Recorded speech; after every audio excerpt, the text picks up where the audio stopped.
원장님은 병원에서 다이어트 네. 환자분 볼 때 어떤 식으로 좀 말씀을 많이 하시고 진료를 하고 계세요? 다이어트는 우선은 목표 체중이 제일 중요한 것 같아요. 내가 얼마나 빼고 싶은가가 제일 중요하고, 그 다음에 거기에 맞게끔 이제 다이어트 과정들을 설명을 해드리죠. 그럼 목표 체중은 뭐 어떤 식으로 잡으시는지?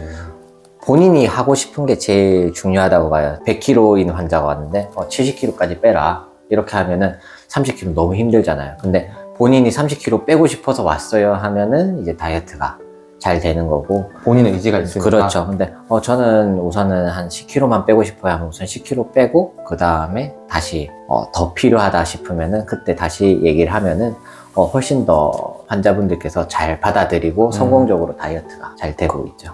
그러면 원장님 이제 병원에서 보통 이제 약을 드시러 오시잖아요. 네. 근데 약은 저희가 뭐 처방을 잘하면 되는 문제인데 그 다음에 뭐 운동이나 식사나 그런 부분에 대해서는 어떻게 좀 환자분들께 티칭을 하시는지 궁금합니다. 이게 체중에 따라 달라요. 이게 운동이라는 거는 운동을 할 수 있는 사람들한테는 권하고, 운동을 하기 힘든 사람도 있어요. 너무 운동을 하게 되면은 관절이 아프기 때문에 오히려 운동에 의해서 관절이 상하는 사람들이 있거든요. 그래서 그렇죠. 그런 사람들은 차라리 다 빼고 나서 그때 운동을 해서 몸을 키워라, 근력을 붙여라 이렇게 얘기하고, 아니면은 이제 몸무게가 그렇게 많지 않은 사람들도 다이어트를 하러 오는데 그런 분들 같은 경우는 걷기 운동 정도, 근력 운동을 많이 하지 말고 우선은 걷기 운동으로 체중을 좀 줄이는 것을 추천을 하고, 또 만약에 엄청 마른 사람들도 네. 와요. 진짜 마른 사람들이 오는데 그런 분들은 이제 근력 운동을 같이 시키죠. 체지방률을 줄이면서 근력을 계속 유지를 시켜줘야 되니까. 쉐입을 또 바꿀 수 있으니까요. 그렇죠.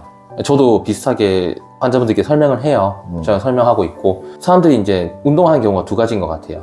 아프면 운동 안 해서 아프다. 맞아요. 그 다음에 살이 찌면 운동 안 해서 살이 쪘다. 근데 맞아요. 운동보다는 솔직히 먹어서 살이 찐 거잖아요. 그렇죠. 근데 사람들이 이제 운동을 해서 살이 쪘다고 말하는 경우가 많고, 무턱대고 운동부터 시작하려는 경우가 많은데, 네. 그럴 때는 관절에 걸리는 부하가 너무 강하니까 맞아요. 이제 다치는 경우가 많이 생기더라고요. 그래서 어느 정도는 체중을 그래도 좀 덜어주고 그 다음에 운동을 맞아요. 하는 편이 저도 안전하다고 생각하기 때문에 네네. 네, 그렇게 저도 말을 하고 있습니다. 네. 원장님, 그럼 지금 운동에 대해서는 얘기를 나눠봤잖아요. 네네. 식사에 대해서는 좀 어떤 식으로 티칭하시는지. 식사가 제일 중요합니다. 다이어트는 결국은 먹고 얼마나 저장을 했느냐, 그 다음에 얼마나 저장한 걸 소비했느냐에 따라서 이제 다이어트가 되고 안 되고가 결정이 되잖아요. 운동을 아무리 해도 칼로리가 소비가 그렇게 많지 않아요. 물론 운동을 하루에 4시간, 8시간 이렇게 하는 전문적인 운동 선수들은 다르겠지만 일반적으로는 1시간, 2시간 이렇게 운동해서는 운동으로 살 빼는 건 거의 불가능하다.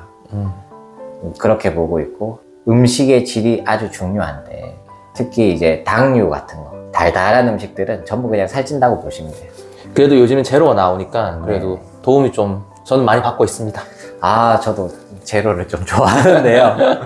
그렇죠. 제로 소주도 있고, 오늘 보니까 사이다도 제로가 또 새로 나왔더라고요. 다른 맛을 네. 첨가해서 여러 가지 사용해서 도움이 될 수 있다면 저는 적극적으로 사용하는 거 좋다고 생각합니다. 원장님께서는 지금 네네. 오랫동안 진료를 하셨는데 혹시 기억에 남는 환자분이 계신지?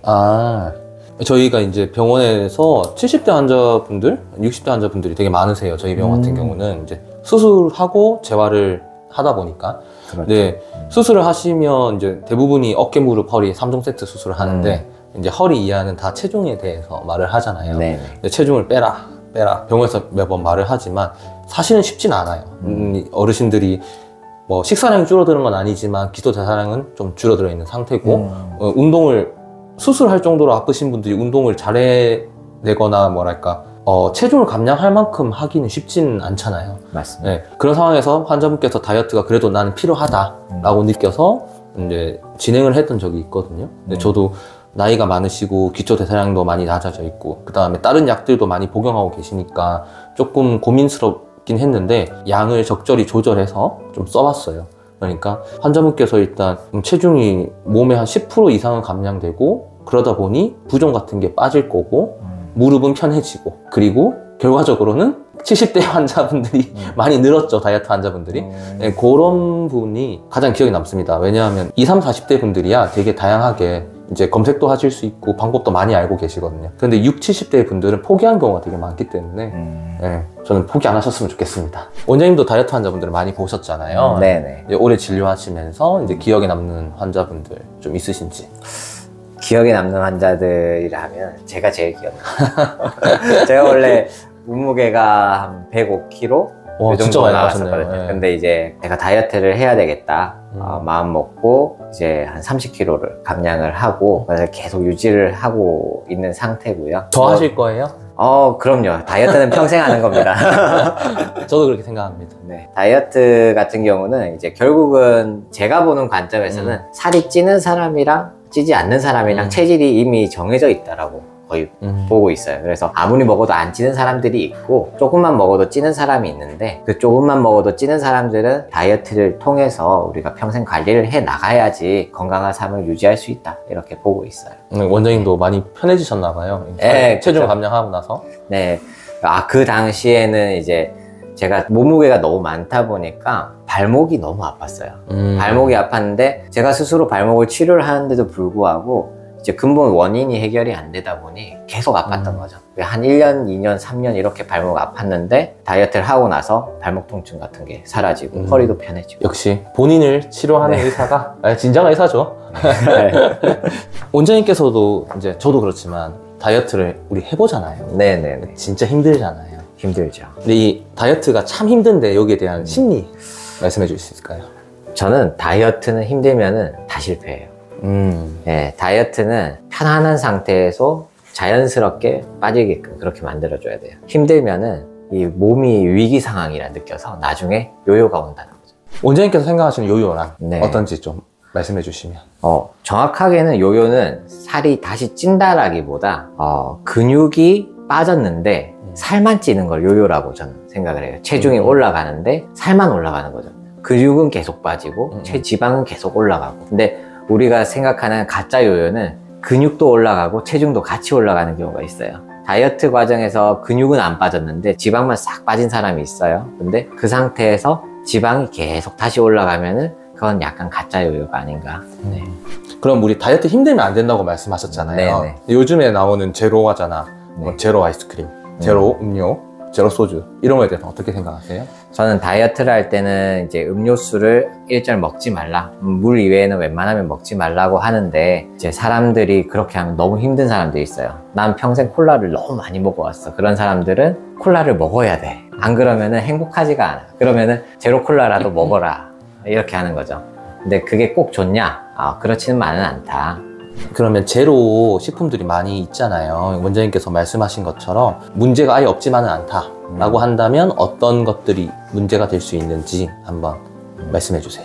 아직까지는 그 제로에 대해서 아스파탐이나 감미료에 대해서 이게 좋다 안 좋다 설이 너무 많아요. 그러니까 아직 확실하게 밝혀진 바가 없는데 이게 어떻게 나중에 안 좋은 걸로 밝혀질지는 모르니까 그것도 우선 좀 조심을 해야 되는 바가 있고, 그 다음에 제로를 먹으면 이제 단맛을 느끼겠잖아요. 근데 우리 몸에서는 단 게 들어왔는데 당이 없어. 그러면은 우리 몸에서는 좀 혼란을 느끼겠죠. 양치기 소년 같은 거죠. 그렇죠. 거짓말 친 거예요. 네. 그것도 문제고, 그 다음에 입맛도 너무 돋고. 그럼 인터넷에 아니면 이제 TV에 보면 뭐 다이어트의 비밀을 찾았다. 네. 이것만 먹으면 빠진다. 이런 것들이 참 많잖아요. 네네. 여기 이런 거 진짜일까요? 그럴 리가 있겠습니까? 그랬으면 저희가 고민을 하지 않았겠죠. 그렇죠. 계속 새로운 방법이 나온다고는 하지만 유행이라고 하면서 바뀌잖아요. 그렇죠. 그런 걸 봤을 때 진짜인 것 같지는 않다. 맞아요. 만약에 진짜라면 우리 모두 다 그것만 하고 있었을 것이다. 그렇죠. 유행이라는 게 없죠. 네.